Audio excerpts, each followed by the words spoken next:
Ukraine has wiped out the Russian unit that fired a missile at a maternity hospital last week, killing a 2-day-old baby boy and wounding his mother. Oleksandr Staruk, governor of the Zaporizhia region where the hospital was located, said Kyiv's forces demolished an S-300 launcher and its crew while hitting Russian positions along the front lines. Mr. Staruk revealed the information in a briefing to journalists on Monday, but did not say exactly when or how the strike was carried out.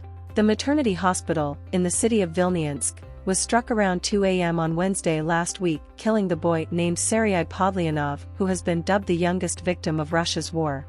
The same strike wounded Mother Maria Kamianetska and a doctor, who were pulled from the rubble of the building by rescue crews. Mr. Staruk said, a rocket artillery unit that shelled the maternity ward with S-300 missiles was reportedly demolished by Ukrainian forces.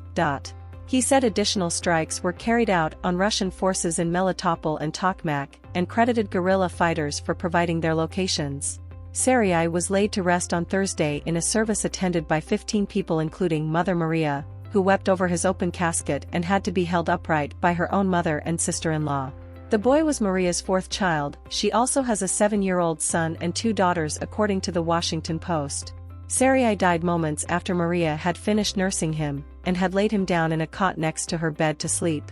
He was crushed to death by falling masonry that trapped Maria, leaving her legs bloodied and scraped. Maria had discovered she was expecting the baby in late February, after Putin ordered the invasion of Ukraine. Serhiy's entire life, from conception to birth and untimely death, was spent in the shadow of the war. He was killed before he could even be issued a birth certificate. Following the attack, Ukraine's President Volodymyr Zelensky accused Russia of bringing terror and murder to Ukraine.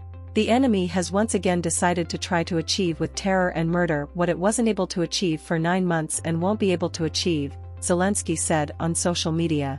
Instead, it will only be held to account for all the evil it has brought to our country, he added. Regional Governor Oleksandr Staruk wrote on the Telegram messaging app, at night, Russian monsters launched huge rockets at the small maternity ward of the hospital in Vilniansk. Grief overwhelms our hearts. A baby was killed who had just seen the light of day. Rescuers are working at the site. The small town of Vilniansk is around 30 miles from the front line and last week was targeted in Russian strikes that killed 10 people, officials have said. It is located in the Zaporizhia region, which Moscow claimed to have annexed despite not having full control of the territory.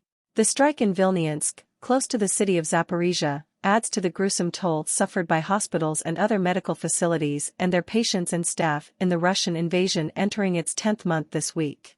On March 9, in the early stages of the war, the Russian Air Force bombed Mariupol's Maternity Hospital No. 3, a complex doubling as a children's hospital.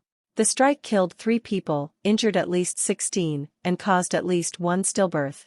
The strike was roundly criticized at the time, with images from the blast site broadcast around the globe, and the world gave an early indication of the Russian military's brutality that was to become a theme of the war.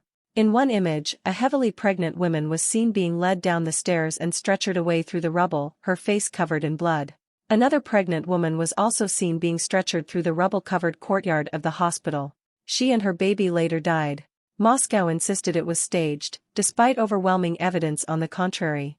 Since Russia's invasion began, the World Health Organization, WHO, has registered 703 attacks on healthcare infrastructure. In recent weeks, as Russia has suffered embarrassing military defeats on the ground and has been pushed back in key southern regions, including the retreat from Kherson, the Kremlin's generals have unleashed hundreds of missile strikes. Ukraine's health system is facing its darkest days in the war so far. Having endured more than 700 attacks, it is now also a victim of the energy crisis, Hans Kluge, the WHO regional director for Europe, said in a statement after visiting Ukraine.